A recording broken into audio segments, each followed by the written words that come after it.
Stop. Look at your phone. No, I'm dead fucking serious. Pause this video, pull up your phone, and look at it. Open your messages. I want you to think about what is sitting in your message history right now.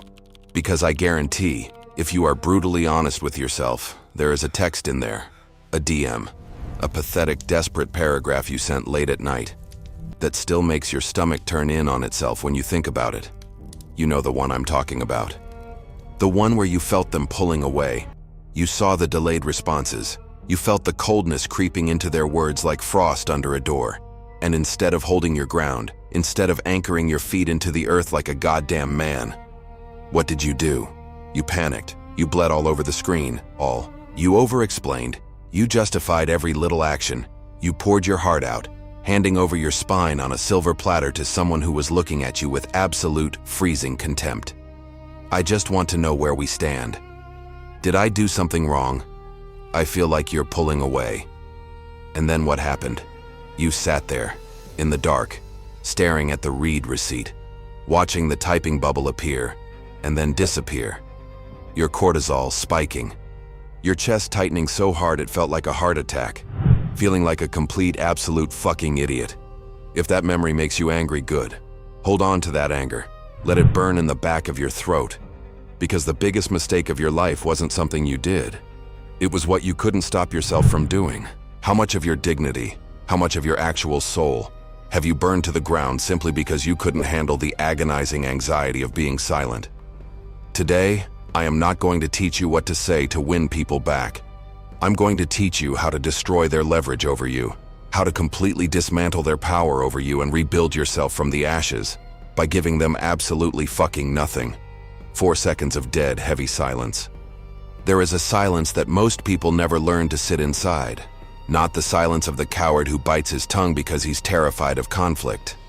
I am talking about the silence of a man who has everything to say and who understands, with the kind of brutal clarity that only comes after years of suffering in the wrong direction, that the moment has not yet arrived for him to say it.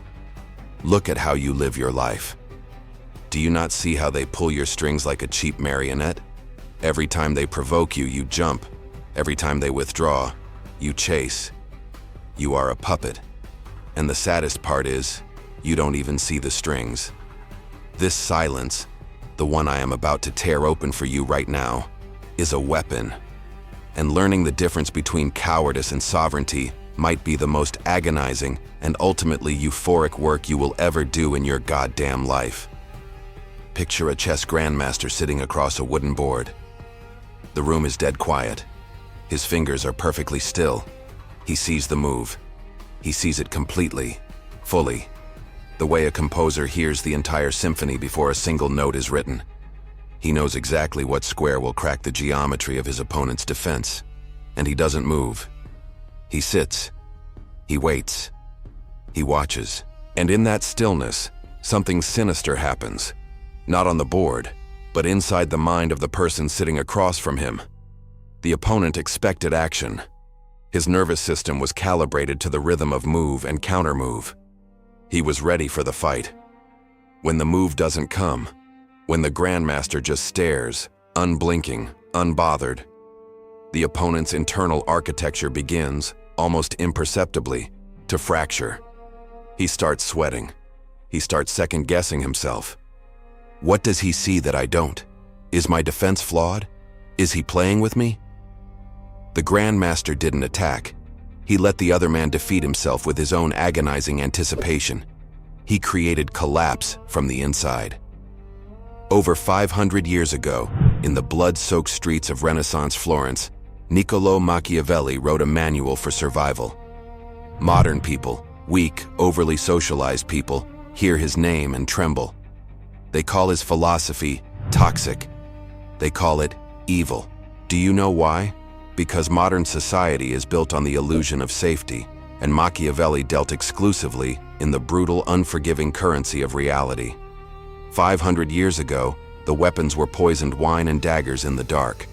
Today, the weapons are HR departments, read receipts, passive-aggressive emails, and the psychological withdrawal of affection. The battlefield looks different, but the war is exactly the same. Let's start with the workplace, the modern plantation. From the time you entered the workforce, you were sold a toxic lie. The lie of the work family. The lie that if you show your passion and give them your soul, you will be rewarded. You are told to be authentic. You are told to be vulnerable. Machiavelli wrote about the absolute necessity of being both the lion and the fox. Most men in the modern world are neither. They are sheep, bleating loudly, begging to be sheared, hoping the butcher will take pity on them. Think about that manager who smiles at you, asks about your weekend, tells you his door is always open. He plays the fox. And what do? Because you cannot stand the silence, because your fragile ego demands recognition, you overshare. You tell him your anxieties. You mention how stressed you are. You show him exactly where you are weak, thinking your vulnerability will buy his loyalty. Machiavelli would look at you with absolute, unadulterated pity. You didn't build intimacy. You handed the fox a map of your vulnerabilities. When the budget cuts hit, when the board demands a 15% reduction in headcount, you are the first to bleed, because he knows you are emotionally volatile. He knows you need validation. He knows you can be controlled because you already showed him what you fear. Now imagine a different scenario. You are in a high-stakes meeting. A snake tries to throw you under the bus. The average man panics. He gets defensive. His face gets red. He starts over-explaining and justifying himself in front of the executives. And in doing so, he looks weak, emotional, and guilty. The man who masters this silence does something entirely different. He doesn't interrupt. He lets the snake finish talking. And then, he says nothing. He just stares at them, coldly, unblinking. He lets the silence stretch for 3, 4, 5 agonizing seconds. The snakes start squirming. They backpedal. They stumble over their own words to fill the void. The sovereign man didn't defend himself. He used his silence to let his enemy hang himself in front of everyone. But let's get closer to the bone. Let's leave the office. Let's talk about the absolute soul-crushing bloodbath of modern relationships. Machiavelli asked one of the most important questions in human history. Is it better to be loved or feared? His answer was cold and mathematically precise. If you cannot be both, it is infinitely safer to be feared than to be loved. He meant the fear of consequence, the fear of loss. He meant respect. He wrote, "Men love at their own convenience, but fear at the convenience of the prince." Translated into your life right now. People will love you only as long as it benefits them, but they will respect your boundaries exactly as long as they know you have the power to walk away and never look back. Let's go back to that text message. You were seeing a woman. Things were great, but suddenly the texts got shorter. The emojis disappeared. The time between responses grew from minutes to hours to a full day. She was testing the perimeter of your self-worth. She was testing your frame. You had a choice. You could be the prince or you could be the beggar. You chose the beggar. You sent that long, pathetic paragraph telling her how confused you were, how much she mattered to you, thinking she would magically realize your value and come running back. Do you know what happened the exact second she read that paragraph? Her attraction flatlined. It died right there on the screen. Because you showed her that your emotional state is completely dependent on her validation. You showed her you have no kingdom of your own. You don't possess the silent, towering respect of a man who simply notices disrespect and quietly, ruthlessly removes his attention. If you had the courage of the Grandmaster, when she pulled away, you would have mirrored her. You would have done nothing. You would have let her wonder. You would have let her imagination burn in the uncertainty of your withheld move. And let me tell you a universal truth. A woman cannot love a man she does not respect. It is biologically impossible. Now I want to be brutally honest with you about what this costs. I don't want to sell you a fantasy. I want to tell you what it actually feels like. In the body, in the chest, in the suffocating silence of your bedroom at 3 a.m., staring at the ceiling, wondering if you are making a massive mistake. It feels at first like dying. When you finally decide to stop explaining yourself to people who don't deserve the explanation, there is a physical withdrawal. You have been medicating your childhood wounds with the drug of other people's approval for your entire life. And when you stop administering that drug, The wound tears wide open. You feel the silence like a physical weight on your throat. Your hands shake. You reach for your phone. You open the message thread. You begin to type the apology you don't owe, the explanation that will make everything okay again so you don't have to sit with the crippling anxiety of being misunderstood. And then, you stop. You put the phone down, face down on the mattress. You sit with trembling hands and feel the terrible, crushing, magnificent weight of your own dignity. That weight is real. Honor it. That pain in your chest? That is the weakness leaving your nervous system. That is the parasite of external validation dying of starvation inside of you. Machiavelli wrote about the eternal battle between Fortuna, the chaos of the world, and Virtù, the strength and willpower of the prince. When she leaves you for another man, when you lose the job unfairly, when your best friend betrays you, that is Fortuna. It is a chaotic, uncontrollable, heartless bitch.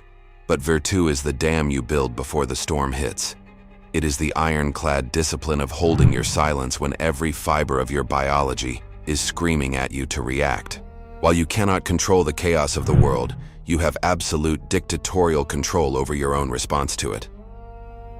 Emil Cioran, the Romanian philosopher who spent a life writing from the razor's edge of human despair, said something that cut through my soul the first time I read it.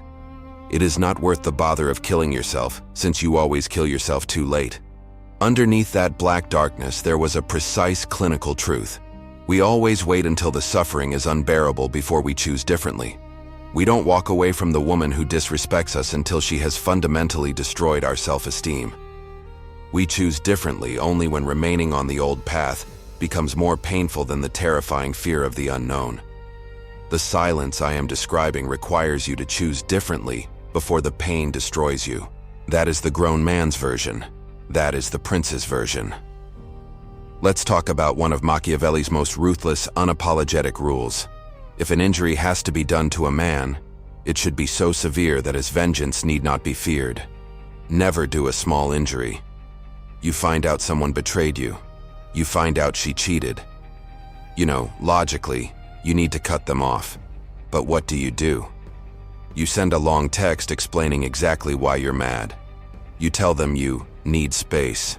You break up with her, but tell her, we can still be friends. I'll always care about you. Do you know what staying friends with an ex is? It is keeping a venomous pet snake in your bedroom and praying it doesn't bite you while you sleep. It is a half measure. By keeping the door cracked open, by explaining your departure, you invite their drama. You give them the tools to manipulate you, gaslight you, and draw you back into the mud. If you are going to leave, leave. Strike with absolute devastating finality. No explanations, no closure. Closure is a myth invented by modern therapists to keep you paying hourly. True closure is the realization that they do not deserve another second of your time.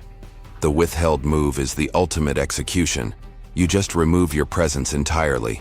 You let them wake up one day and realize that the access they once had to your energy has been permanently, irrevocably revoked, without warning and without explanation. That is not cruelty. That is extreme self-preservation. That is the architecture of a fortress that cannot be breached. Freud understood the mechanics of this. He noted, "We repeat what we don't complete."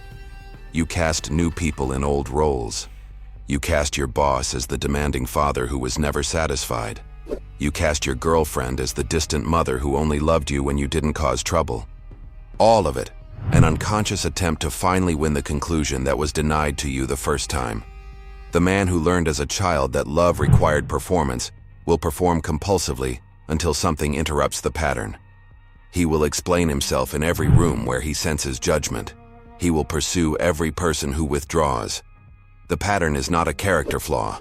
It is a scar. But scars can be hardened. They can be turned into armor. Here is the paradox that will live in your body long after this video ends. The more you did, the less you became. Let the tragedy of that truth wash over you. Not because effort is wrong, but because effort without interiority, action without a grounded, sovereign sense of self, is just noise with direction. At the end of the day, You look up and find that everyone can predict your next move, and predictability is the absolute death of power. An identity built on the approval of others doesn't just weaken when the approval is withheld. It dissolves, because it was never built from the inside out. It was assembled from reflections in other people's eyes, from the permissions of your partner, from the likes on your phone. And when those permissions are revoked, there is nothing underneath. You are a ghost wandering through your own life, but the man who has built himself from the inside out, he does not dissolve when no one is watching. He deepens. I want to talk about a particular kind of loneliness, because if you walk this path, you are going to meet this loneliness face to face. It is the loneliness of the man who is becoming, who has decided, maybe for the first goddamn time in his life, to stop outsourcing his sense of self to the reactions of a sick society, who is learning to sit inside the discomfort of his own unwitnessed transformation without rushing to perform it for an audience. This is not the loneliness of isolation. It is the loneliness of differentiation, of becoming, slowly and with brutal precision, someone specific, someone with a distinct internal geometry that the average sleepwalking person cannot recognize. It is a noble loneliness, but it will ache. I say that because the version of this philosophy that gets handed to men on the internet is usually a cold, sociopathic version, a version stripped of the human cost. Become a stone, feel nothing, use everyone, trust no one. That is completely wrong. That is not what Machiavelli meant. And it is not what I am pointing at. I am pointing at a fullness, a dangerous, intoxicating completeness of self that can hold both the strategic, icy intelligence of a general and the deep, bleeding human feeling of a poet, without collapsing either one.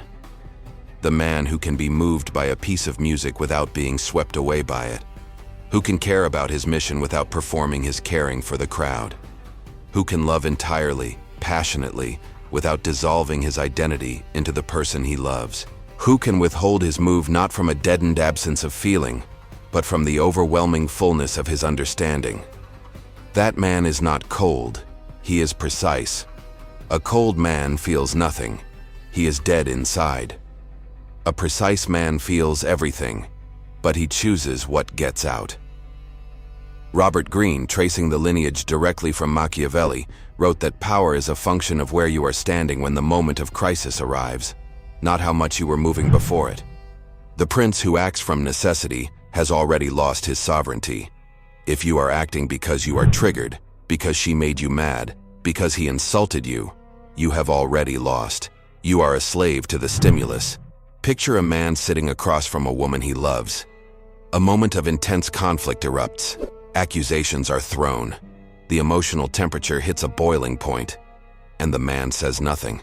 Not because he doesn't care, not because he is giving the toxic silent treatment to punish her, but because he has learned, at the cost of his own blood and years of regret, that the words that rise first in moments of heat are almost never the words that serve him. They are the words of the wound speaking, the words of the desperate little boy who just needed to be seen. So he sits, he breathes, he looks her dead in the eye, unflinching. He waits for the temperature inside his own chest to come down one single degree. He lets her chaotic emotional energy crash against the shores of his absolute silence. And then, from that quieter place, he speaks. Or he stands up, puts on his coat, and leaves. That moment, that agonizing, brilliant pause, is the highest form of self-governance a human being can practice. It is the exact coordinate where the reactive, fearful animal meets the cultivated consciousness. And the consciousness wins.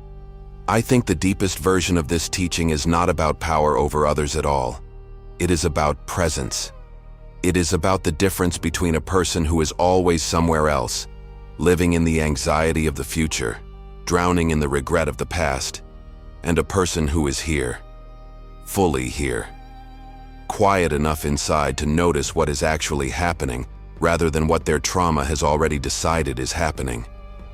When you stop needing to perform yourself for others, something extraordinary opens inside your chest. Not just the cold, strategic clarity, though you will get that too. Something more tender, something undeniably euphoric. You begin to actually feel the texture of your own life. The conversation in front of you stops being a frantic negotiation for worth and becomes a genuine exchange. You stop trying to win the room and start owning it simply by being the most grounded entity inside it. The real victory is that you come home to yourself. The constant buzzing emergency of needing to manage other people's perception of you begins to quiet. And in that quiet, you discover what you actually want. Not what society told you to want, not what you want in relation to their approval, but what calls to you from the deepest, most sovereign place in your nature. That discovery is irreversible. Once you have heard it, once you have been silent enough and brave enough to hear the voice beneath the noise, you cannot pretend it back into silence. You are awake. And the euphoria of that awakening is better than any validation you have ever chased.